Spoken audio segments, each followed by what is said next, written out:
सभी साथियों को मेरा नमस्कार। आज हम 5 अगस्त की इंडियन एक्सप्रेस में आपके साथ देश विदेश की विभिन्न खबरों के एनालिसिस करेंगे।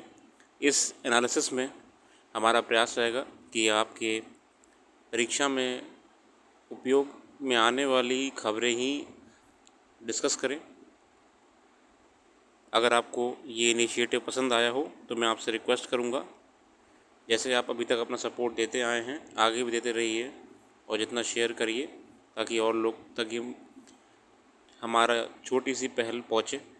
चलिए, आज एक बार में हम बात करने वाले हैं डेफामेशन के बारे में। डेफामेशन, राहुल गांधी जी की सांसदी लौट आई है, जो सूरत के एक ट्रायल कोर्ट द्वारा आदेश में हटा दी गई थी। इसके बाद हम आने वाले हैं जो हाल ही में भारत सरकार द्वारा इंपोर्ट इलेक्ट्रॉनिक आइटम्स का लैपटॉप, पाम टॉप का बंद कर दिया था, बैन कर दिया था। इसके बाद हम आएंगे कुछ बिल्स के ऊपर जो पार्लियामेंट में लाए जा रहे हैं, रखे जा रहे हैं। इसके बाद हम आने वाले हैं कैसे चीता वाला इशू बहुत ही अब ज़्यादा आग पकड़ रहा है।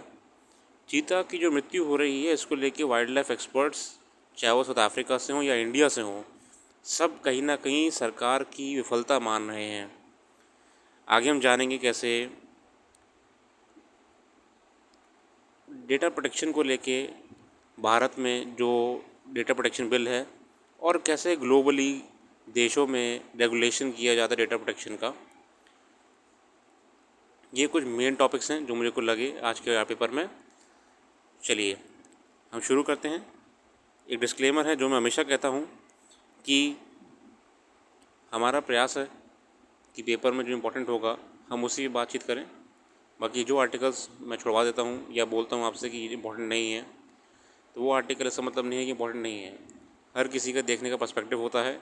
मैं यहाँ पे जो मेरे हिसाब से एग्ज़ाम के लिए इम्पोर्टेंट है वही बात कर रहा हूँ। बाकी पेपर पूरा ही इम्पोर्टेंट होता है, पढ़ने वाले के ऊपर है। चलिए, यहाँ पे हम जैसे आएंगे कि एक एक बहुत बड़ा मुद्दा जो हमेशा विभिन्न पॉलिटिकल आर्टिकल्स में आता रहा है और ख़ासकर पॉलिटिकल साइंस के अगर आप स्टूडेंट रहे हैं तो आपके सामने भी उठाया है, ये डेफामेशन का जो गलत इस्तेमाल गवर्नमेंट करती है। सुप्रीम कोर्ट ने जो राहुल गांधी जी के ख़िलाफ़ सूरत में ट्रायल कोर्ट में मुकदमा डेफामेशन का लगा था और जिसके चलते उनको लास्ट ईयर ही अपनी सांसदी खोनी पड़ गई थी। ठीक है, उनकी पिछले कुछ महीनों में जो मेंबर ऑफ पार्लियामेंट का टैग था वो हटा दिया गया था। अब ये लौट आया है।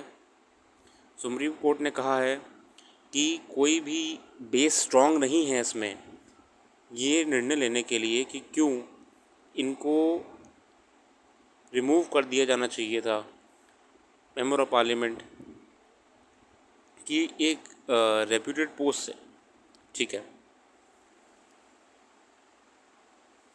यही बात है कि फिर से ये मुद्दा उठ के आ रहा है डेफामेशन का, जिसका गलत इस्तेमाल गवर्नमेंट्स करती रहती हैं। ठीक है, इस पर अलग से हम डिस्कशन करेंगे। फ़िलहाल यही है, डेफामेशन आप अपने ध्यान में रखिएगा। अभी इस पर एडिटोरियल डिस्कस भी करे गए हैं, आगे हम आएंगे। यहाँ सॉरी, बॉम्बे हाई कोर्ट के एक जज साहब उन्होंने अभी क्विट करा है, तो उसको लेकर छोटा सा आर्टिकल है। अभी वो we will not go into that. आप अब इस आर्टिकल से क्या देखेंगे कि अब जैसे मान लीजिए आप पहले से पढ़ाई करे हुए हैं, तो आप एक काम करना, आप ये आर्टिकल से क्या लिंक करोगे कि जज किनको रेजिग्नेशन देते हैं अपना। देखिए, प्रेसिडेंट, जज का अपॉइंटमेंट कौन करता है। ठीक है, जज कौन से आर्टिकल में आते हैं, जज कौन से कॉन्स्टिट्यूशन के पार्ट में आते हैं। जुडिशरी को लेकर आप आज पॉलिटी का चैप्टर पढ़ लीजिए तो आपका ये आर्टिकल काम में अपने आप आ जाएगा। इसके अलावा बाकी जो बातें इसमें कही गई हैं वो आप प्लीज़ इग्नोर करिएगा। ठीक है, अब ये जो सरकार ने एकदम से इंपोर्ट बैन कर दिया है लैपटॉप्स का और तमाम इलेक्ट्रॉनिक इक्विपमेंट्स का, इसका बड़ा विरोध हो रहा है कम्युनिटी में कि अब फिर से लाइसेंसिंग। देखिए, licenseRaj.com ये करके सरकार ने एकदम से बहुत सारे कारोबारों पर असर डाल दिया है। अब लाइसेंस लेने के लिए देखिए मैं बताता हूँ, it took 24 hours of chaos in the supply chain of some of biggest hardware companies. Their consignments stuck in at customs and a day-long queuing up at Office of Directorate General of Foreign Trade for the government to take note and give companies another 3 months for obtaining a valid license for import of laptops. जितने भी industry experts हैं, जो government का ये decision रहा है import ban करने का, इसको गलत मान रहे हैं, क्योंकि भारत में अभी भी ऐसा इंफ्रास्ट्रक्चर नहीं डेवलप हुआ है कि हम इलेक्ट्रॉनिक में बिल्कुल ये कहते हैं ना विश्व गुरु बन जाएंगे। ये मैं नहीं कह रहा हूँ, ये ऐसा आर्टिकल्स कह रहे हैं। सरकार को धीरे धीरे ये काम करना चाहिए था। सरकार को एक बार खुद मैन्युफैक्चरिंग पर झांकना चाहिए था देश में, कि क्या इंडिया में अभी इतनी इस स्तर पे मैन्युफैक्चरिंग हो रही है कि हम सप्लाई चेन का जो अब लॉस होने वाला है, जो एक सर्कुलर इकोनॉमिक चल रही थी जिसको अब ब्रेक मार दिया है, इसको कोप अप कर पाएंगे? सबसे बड़ी बात, अब इसको कोप अप करने के लिए सरकार कह रही है कि लोकल मैन्युफैक्चरर्स टेक ओवर करें, दुनिया भर की चीज़ें हैं। अब इससे एक और चीज़ आ रही है कि अंधाधुन ब्यूरोक्रेसी को लेकर मैन्युफैक्चरर्स या जो आपके सेलर्स हैं, डिस्ट्रीब्यूटर्स हैं, विरोध कर रहे हैं। अब लाइसेंस करने के लिए घूम फिर के ब्यूरोक्रेट के पास ही जाना पड़ रहा है, फ़ाइलें लगानी पड़ रही हैं। इंपोर्ट बैन जो करा है सेल्फ सस्टेनेबिलिटी के नाम पे, इसका जितने आर्टिकल्स मैंने पढ़े हैं अखबारों में, वहाँ पे नेगेटिव इम्पैक्ट ही लाया जा रहा है। और सब में यही कहा गया है कहीं ना कहीं कि अगर ये धीरे धीरे करते तो ये बेटर होता। चलिए, we will not go into the politics, we will only talk with the facts. अब यहाँ पे IIMs को लेके एक आर्टिकल आया हुआ है कि the Indian institute amendment bill, IIM bill जो है लोकसभा में पास करा गया, इसको लेके कुछ नई नई चीज़ें परिवर्तन लाए गए हैं।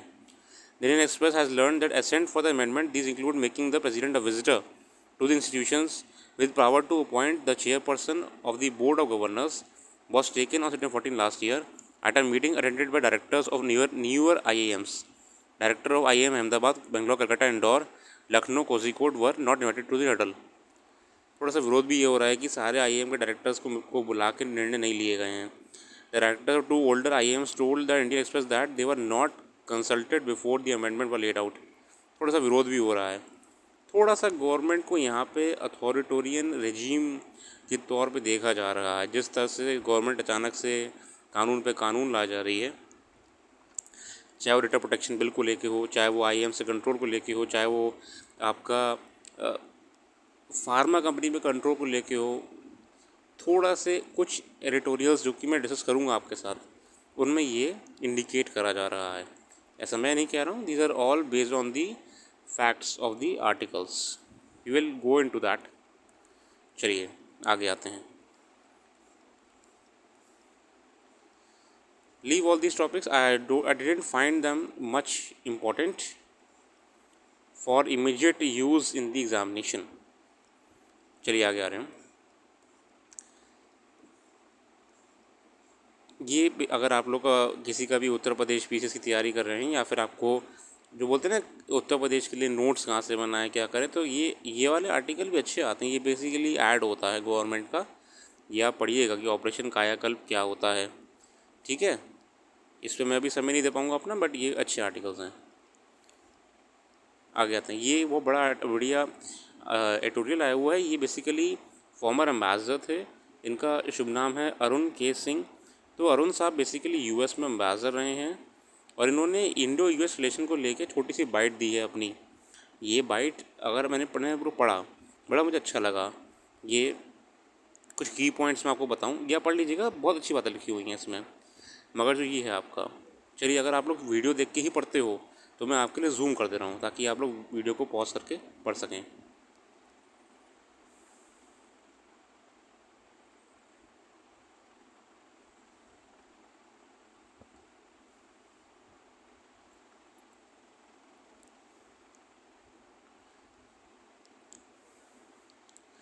The current US President Joe Biden has sustained that upward trajectory, upgraded Quad to the level of summit meeting, and has launched a new initiative on critical and emerging techs.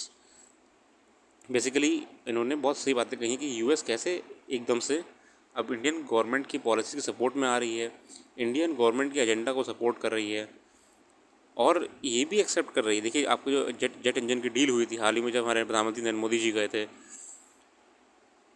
जो बाइडन ज़्यादा भारत की तरफ अपनी policies को झुका रहे हैं ताकि इंटरनेशनल रिलेशंस में उनको भी फ़ायदा रहे, क्योंकि वह जानते हैं कि जो इंडिया कंट्रोल अब हो रहा है एशियन कंट्रीज़ पे, कंट्रोल इन दी सेंस जो कहीं ना कहीं रिस्पेक्ट बन रही है, इसको टैप करना ज़रूरी है।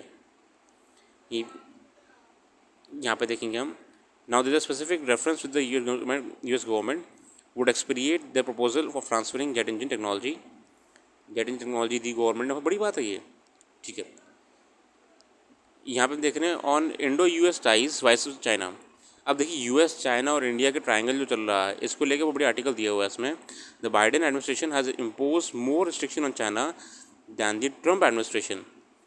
ठीक है, जो बाइडेन एडमिनिस्ट्रेशन थी आपकी है, इन्होंने भारत सरकार के फेवर में ज़्यादा निर्णय लिए हैं। ठीक है, यहाँ से देखेंगे हम, but the US is finding that many of its allies and partners are not quite on the same wavelength as far as the China challenge is concerned. Germany and France, whose economies have been impacted by the Russian venture in Ukraine, don't want any disruption at the moment in their trade and economic relationship with China. ठीक है, इसमें आगे हम देखेंगे, for the first time it is preventing US companies from investing in high technologies. The basic element of competition in the US-China relationship will be sustained for some time because they are now competing global leadership. ठीक है, आगे आते हैं। अब Indo US को लेके Russia जो triangle है आपका, the US secretary of state has said on many occasions that India relationship with Russia developed at time when the US was not as close. Even now the foreign policy of US, जो foreign policy US की है वो accept कर रही है कि जो Russia और इंडिया के बीच में स्ट्रॉन्ग रिलेशंस हैं, ये बेसिकली उस टाइम के हैं जब यूएस इतना क्लोज एलाई नहीं था भारत का। इसीलिए आज ये यूएस इंडिया या इंडिया रशिया सब मिलके काम करेंगे, या अगर अपने अपने हित में कोई एमओयूज़ कर रहे हैं तो ये एक तरीके से उन कंट्रीज़ के बीच के रिलेशन से डिपेंड करता है। ठीक है, आगे देखते हैं। And while there was domestic pressure that India condemned Russia व Ukraine, the US has appreciated India's position that the conflict be resolve through diplomacy and dialogue and its instances on the fact that territorial integrity and sovereignty must be respected. India's challenge is to sustain the relationship with Russia and strengthen its ties with the US to deal with challenge from China. India को लेके जो एक trial problem आ रही है 3 स्तरीय, ठीक है, इसमें India Russian relation, China and US relations आपके पैरेलल चल रहे हैं। मगर इस पूरे आर्टिकल में जो एक बात बहुत अच्छी जानने को मिली है वो ये है कि कैसे इंडिया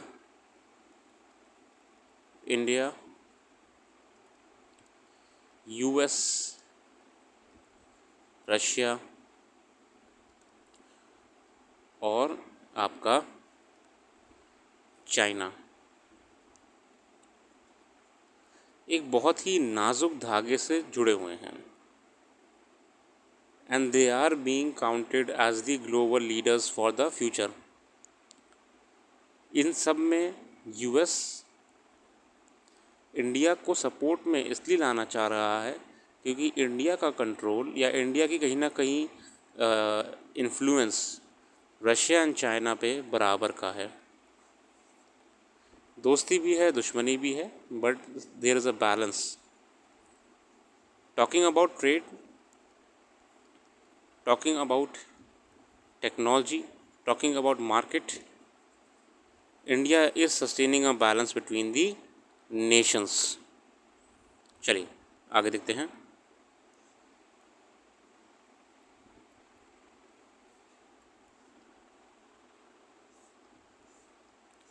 यहाँ पे आगे फिर से the import ban in the pre 1991 era, Indian government routinely relied on repressive policies such as quotas and higher tariffs in order to curb imports. Infosys founder N.R. Narayan Murthy once famously recounted how he had to wait for 3 years and to undertake several trips to Delhi to import a computer because of the strict licensing regime. The point is that ये licence राज फिर से लौट के आ रहा है, ऐसा experts कह रहे हैं, क्योंकि अब इतनी परमिशंस लेनी पड़ेंगी इंपोर्ट करने के लिए। दूसरी बात, जो सामान इंपोर्ट होके आ गया था उसको निकालने के लिए भी।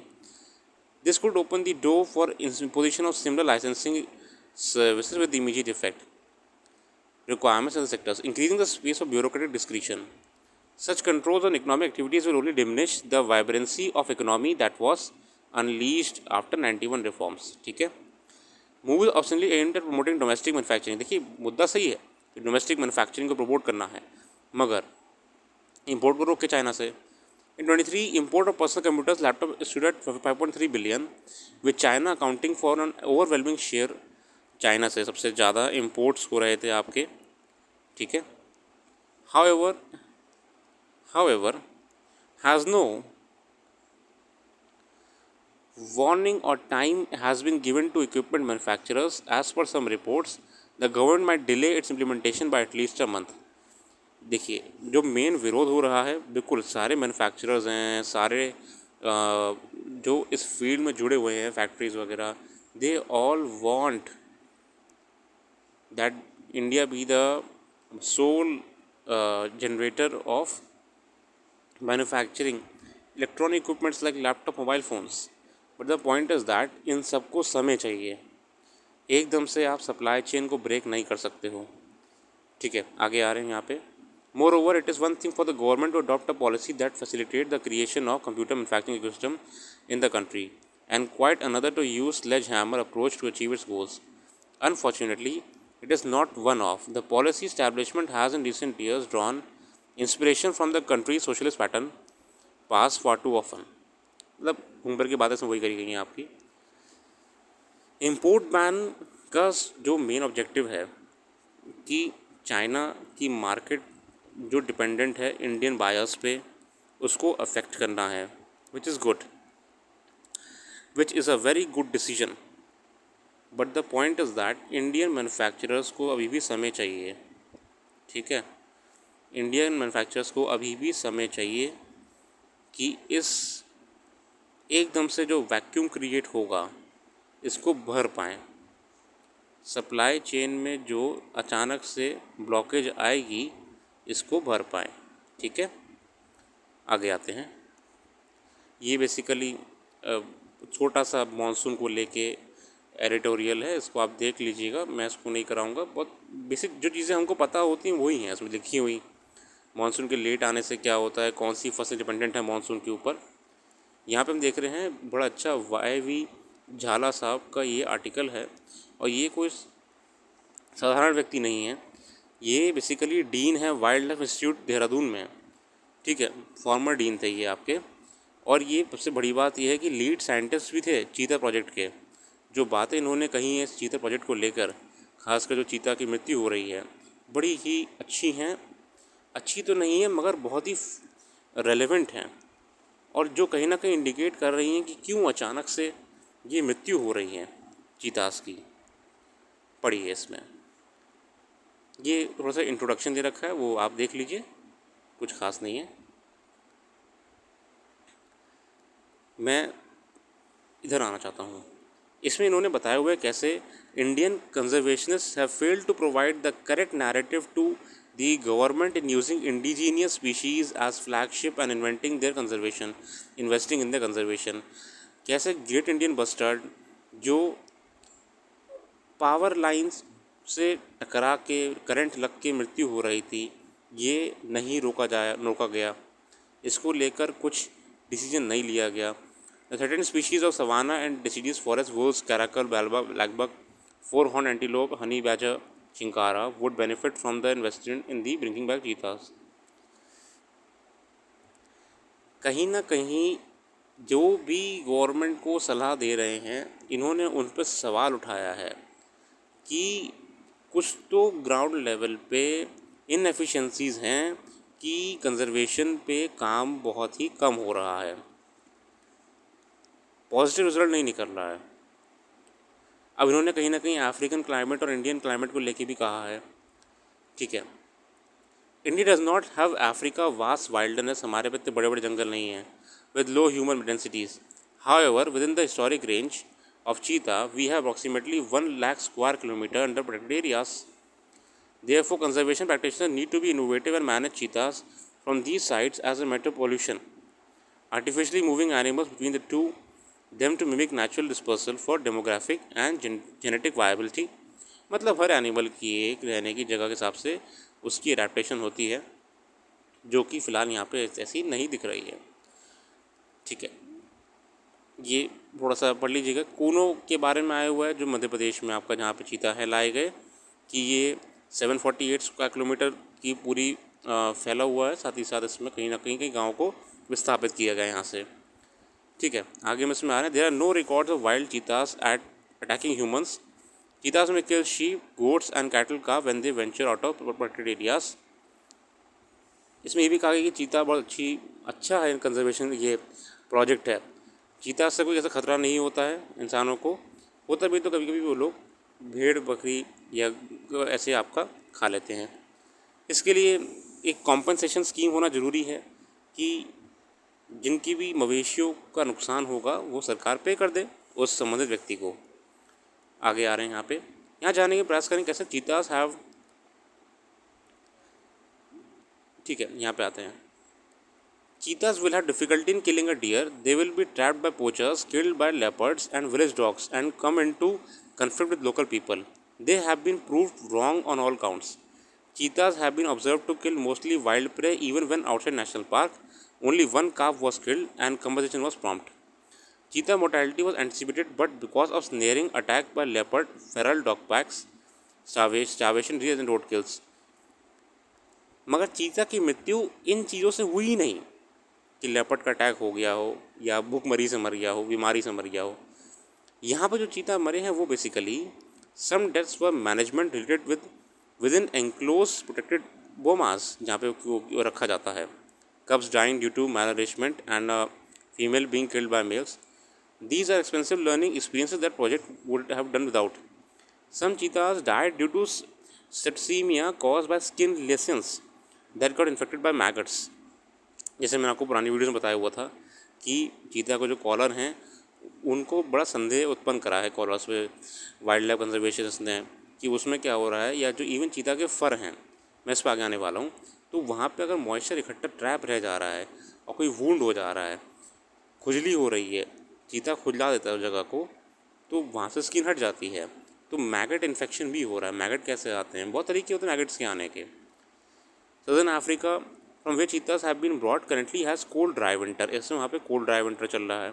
इन response the animals develop winter coat, तो एक विंटर कोट आ जाता है एनिमल के ऊपर, ठीक है। ये नेचुरल चीज़ है, तो इस समय इनके ऊपर भी आ रहा है। मगर दिक्कत क्या है, इंडिया में चल रही है गर्मी, तो विंटर कोट तो आ गया, भले ही उतना नहीं आया, थोड़ा बहुत तो आ गया। अब उसमें मॉइस्चर ट्रैप हो रहा है, अब मॉइस्चर ट्रैप हो रहा है तो उससे इन्फेक्शन हो रहा है इनको। In Kuno, the experience of hot and humid climate, winter for accumulated moisture and radio collar aggravated the condition, making their skin itchy and delicate. Scratching resulted in the wounds that were infected by maggots, ठीक है ना, उससे इनकी कहीं ना कहीं skin infection से भी मृत्यु हो रही है। The MOU between India, Namibia and India, South Africa allow us to import more cheetahs, provided we convince these government that India is making its best efforts and will continue to do so, maintain the welfare of individual चीतास। बड़ा अच्छी बात इन्होंने कही हैं इसमें, जो बिल्कुल relevant हैं आज की तारीख में, ठीक है। ये आर्टिकल ठीक है, मेरे को उतना खास लगा नहीं, इसलिए मैंने छोड़ दिया। आप पढ़ लीजिएगा, आपके ऊपर है। चलिए यहाँ पे कह रहे हैं एक पेरू में एक बेसिकली बहुत बड़ी वेल का, the blue whale has long held the title of the heaviest animal to ever. ये सब रिसर्च होती रहती हैं। एक पेरोटिकस कोलोसियस सबसे बड़ी वेल का पेरून साइंटिस्ट ने बताया है कि ऐसी एक ज़माने में हुआ करती थी, ठीक है। यहाँ पे जम्मू कश्मीर के आर्टिकल 370 को लेकर आर्टिकल आया हुआ है डी। इसमें अब पूरा आर्टिकल 370 के बारे में जितना ज़रूरत है वो कंटेंट बुक्स में आ चुका है, ठीक है। ये कुछ डेटा है इसमें, ठीक है। डिलिमिटेशन कमीशन को लेकर दिया हुआ है कैसे जस्टिस रंजन देसाई जी की अध्यक्षता में मार्च 2020 में जो डिलिमिटेशन कमीशन की गठन किया गया था, उन्होंने 90 assembly constituencies including the reserved ones for SCs and STs. In its final report in 22, the commission increased the number of assembly seats in Jammu division by 37 to 43, ठीक है, and Kashmir 46 to 47. Polls, quotas and protests. Successful conduct of DDC elections and completion of delimitation exercise led to speculation about early assembly elections, which was strengthened by the repeated calls by senior BJP leaders to workers in UT preparations. Meanwhile, Centre has tabled legislation in Lok Sabha seeking to include 4 new group in the state ST list. Basically कार्य चल रहा है ये, आगे आते हैं यहाँ पे। इस आर्टिकल में ये बताया कैसे कि स्टोन पेल्टिंग घटनाएं बहुत कम हो गई हैं, जो कि एक पॉजिटिव रिपोर्ट है जब से आर्टिकल 370 को हटाया गया है। यही बताया कि टारगेटेड किलिंग्स जो हैं आपकी, ये कश्मीर हिंदुओं को लेकर आज भी हो रही है, मगर अब उतना डर नहीं रहा है। मिलिटेंट्स की अरेस्ट सबसे ज़्यादा हो रही हैं आपके इंडियन फोर्सेस के द्वारा। आर्टिकल 370 को हटाने के बाद पीस मेंटेन चल रहा है। ओवरऑल पहले जितनी स्थिति ख़राब नहीं है, everything is going positive. Data protection bill को लेके ये आर्टिकल दिया हुआ है यहाँ पे। बातें इसमें वही लिखी गई हैं जो मैंने आपको पुरानी वीडियोस में बता दी हैं। डिटेल में जानने के लिए आप जाके देख सकते हो। इसमें जो खास बात इन्होंने ऐसी आइडिया दिया है कि यूरोप में, यूएस में क्या क्या लॉज हैं रिगार्डिंग डेटा प्रोटेक्शन। तो यूरोप में GDPR मॉडल होता है, लॉ है आपका। यूएस में आपका liberty protection, focus on protecting the individual personal space from government. The US template seen as being inadequate in key aspects of regulation. US में हम जानते हैं कि यूएस में बड़ी गवर्नमेंट ओवर पावर्ड है उन चीज़ों को लेके। चाइना में देखिए, अगर पर्सनल इंफॉर्मेशन प्रोटेक्शन लॉ है चाइना की, तो आप देखिए which came into effect in November 2021 gives Chinese data principles new right as it seeks to prevent the misuse of personal data. An EY analysis of BPIPL found that legislation to be similar to GDPR, that it gives Chinese consumer the right to access, correct and delete their personal data gathered by businesses. कितनी अच्छी बात है कि अधिकार है, आप अपना data delete कर सकते हो, एक्सेस कर सकते हो, ठीक है ना, जो आपका GDPR में भी दिया गया है। हालांकि कोई भी कानून हो देश विदेश में, एक कॉमन चीज़ है कि अगर बात नेशनल सिक्योरिटी की आ रही है, पब्लिक सिक्योरिटी की आ रही है, सिक्योरिटी डिफेंस की आ रही है, तो गवर्नमेंट के पास पावर है, ठीक है। डेटा कोई सेल नहीं कर सकता है आपका। तमाम जो एजेंसीज काम करती हैं डेटा को लेके, उनके ऊपर पेनल्टी बनवाई जाती है कि वो मिसयूज ना कर लें। ये ज़रूरत है डेटा प्रोटेक्शन की हमें। In China an individual who is directly responsible for data protection can face personal fine up to $140,000. The DSL requires that business data be classified according to the relevance to national security and the public interest, ठीक है ना। बहुत अच्छा cover करा है इसमें data protection को लेके। ये कमेंट्री चले आ रही तो इसको इतना खास में देखिएगा। पुरानी वीडियो में बात कर चुके हैं डिटेल में डेटा प्रोटेक्शन के बारे में। बाकी पाकिस्तान में हम जानते हैं जो इस समय अस्थिरता चल रही है। इवन FATF की जो रिपोर्ट थी उसमें ये बहुत पहले बता दिया गया था कि इरेगुलरिटीज़ हैं फाइनेंशियल पाकिस्तान में, जिसको लेके आज PM साहब को वहाँ पर अरेस्ट कर लिया गया है, ठीक है। अभी इस समय एथियोपिया में भी प्रॉब्लम चल रही है, यहाँ पे जो बात करी गई है एथियोपिया में। ग्लोबली अनरेस्ट तो चल रहा है, but it is not at much concern. ये आर्टिकल एक चिप में ताइवान को लेके आया हुआ है, जो बहुत बड़े चिप मेकर हैं ताइवान में। ताइवान हम जानते हैं, मैंने आपको बताया कि सेमीकंडक्टर्स में किंग है, ठीक है। मिस्टर चैंग वहाँ के बहुत बड़े इंडस्ट्री लीडर हैं चिप मेकिंग में। इन्हीं को लेके थोड़ा सा एक इनका बायो दे रखा है, ठीक है, देख लीजिएगा आप, कुछ खास नहीं है। सेमीकंडक्टर तो इंडिया में भी सेमीकॉन कर रहा है। Overall it was a very good editorial regarding the unfortunate death of cheetahs. Okay, and how data protection will affect the users, the consumers, the citizens of a nation. इसके अलावा paper में इतना ही है। अगर आपको ये एनालिसिस अच्छा लगा हो तो प्लीज़ लाइक कर दीजिएगा कोई फीडबैक हो तो आप हमारे साथ कनेक्ट करिए इंस्टाग्राम पे, टेलीग्राम पे. We are always open for any feedback. Thanks for giving your precious time and have a nice day.